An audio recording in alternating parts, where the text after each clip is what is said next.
Guys, it's rainy day. It's rain a lot today. Oh my God. January 7, Friday. Afternoon, it's a rainy day. Hey, you should take a shower in the rain. Shower in the rain. What? Happened? Happened.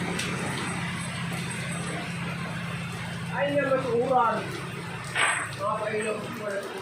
It's good for the farm, for the plants.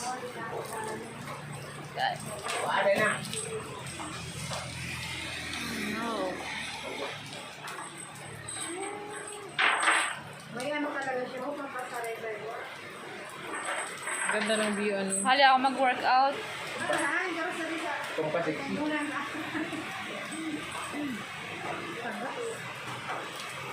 Gusto mo try? Gas.